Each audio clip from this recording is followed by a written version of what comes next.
هتفضل تستحمل، هتفضل تاخد على خاطرك وهتعاتب، هتفضل تنتظر، هتفضل تتعصب وهتعاتب، هتفضل تخاصم، هتفضل تلتمس الأعذار وهتعاتب، هتفضل تزعل وهتفضل تراعي، هتفضل تبرر، هتفضل تحاول وبرضه هتعاتب، لحد ما يجي الوقت اللي ما تعرفش فيه تعاتب.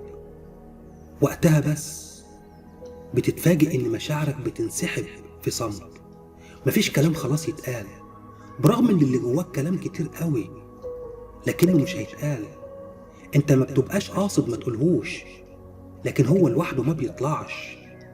بتدرك وقتها بس انك اتأخرت قوي عشان بس تفهم ان صوتك ما كانش مسموع، وان احساسك ما كانش واصل.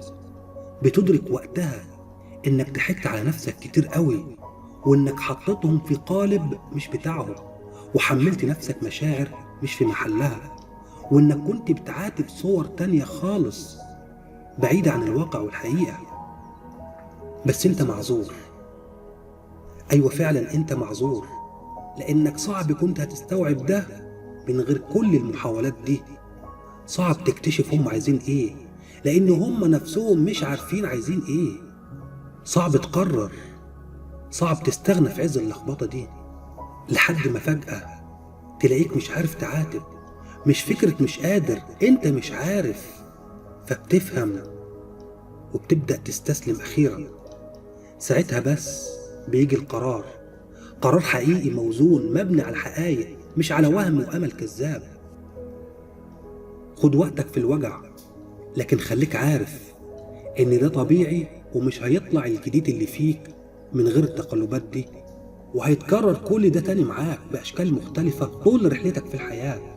وطول ما تتقن مرحلة هتعلى المرحلة تانية، بخبرات تانية، بمفاهيم تانية، باستغناء جديد.